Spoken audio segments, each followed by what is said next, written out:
Hey YouTube, Brian LCS. Thanks for stopping by the channel and this video. Deadly Neighborhood Spider-Man number 5 review. Now this is the last issue in this mini-series. There's going to be spoilers ahead, so if you don't want to be spoiled, you may want to come back after you've read the issue. Let's take a look at the creative team. Taboo and Earl writing the story, and Juan Ferreyra is the artist, and there's the lettering and cover artist. Here's a good little explanation, so I'm going to read this to you, kind of catch you up on where we are.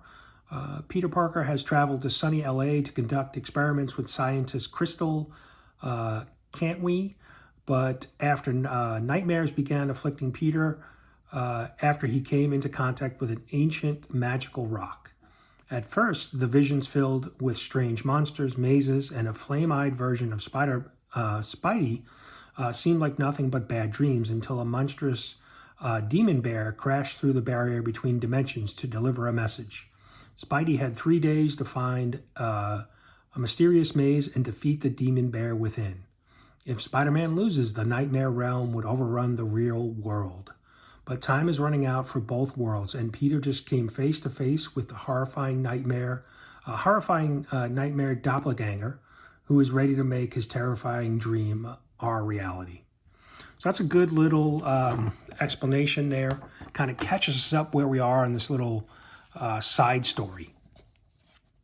And so there is the big bad guy, who is kind of a spider creature who is after Peter and his science partner.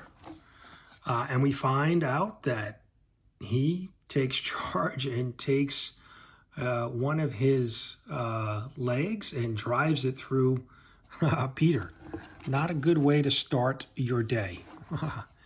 And so then we see this, conversation that's happening between this spider creature and Peter Parker. And he realizes that he needs to face this kind of head on, that this is something that he could become if he doesn't defeat this kind of, demon world. And we see him rip off the face of the creature, and he sees his own reflection. But by kind of facing it head on, the creature is destroyed. But particles of the creature fall onto his partner, and she begins to, transform.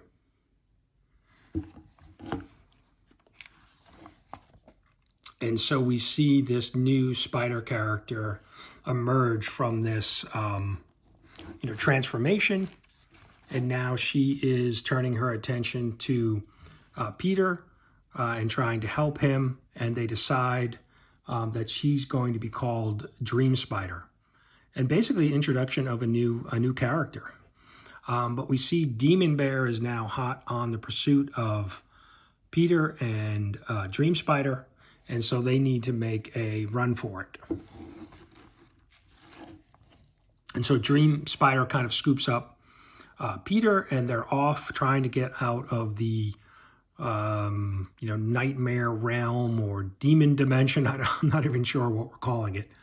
But like I said, this has overall had some really, interesting art. It was dubbed a horror story, but it's more, I guess, suspense. I guess it could be considered horror.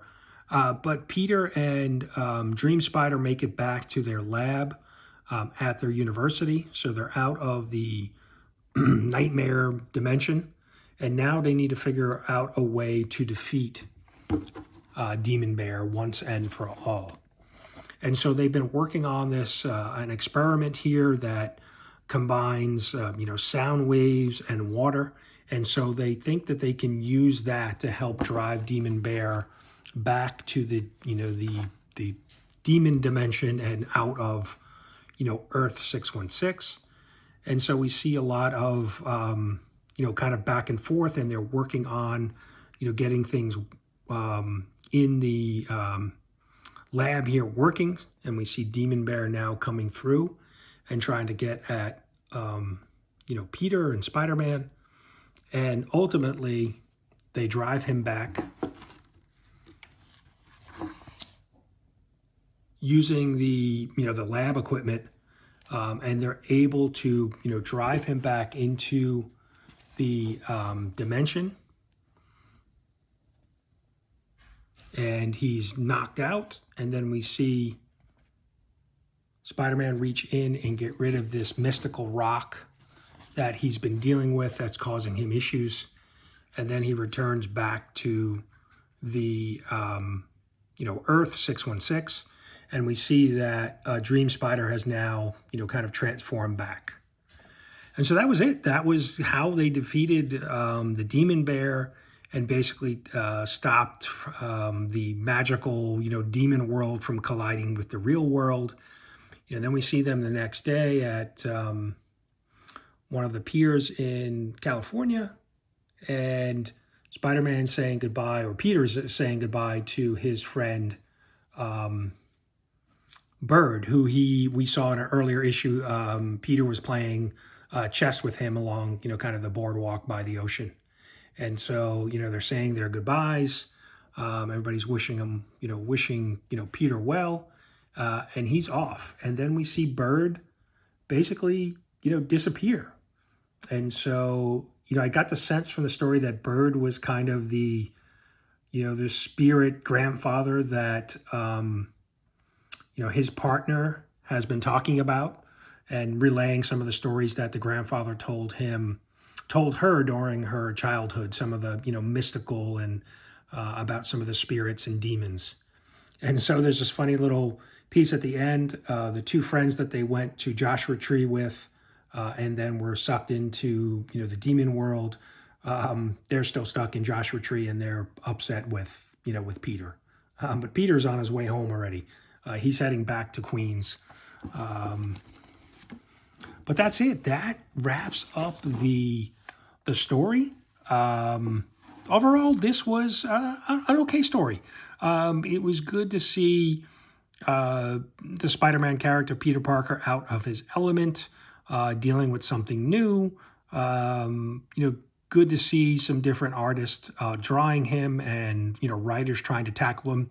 But this was not really a story that moved the main continuity, the main story of Spider-Man along. So it kind of felt like a throwaway story, but a fun little read, and a different take, and seeing the fish out of water type situation where Peter's out in LA in California, dealing with things that he normally doesn't deal with. So overall, this was pretty good. And we did get the introduction of Dream Spider, this new character. I don't know if we will see her in the future, or if there are plans for her at some point.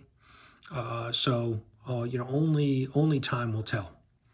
But overall, wrapping up this series, considering my 5 webhead review system, I'm gonna go with a solid 3 for this issue 5.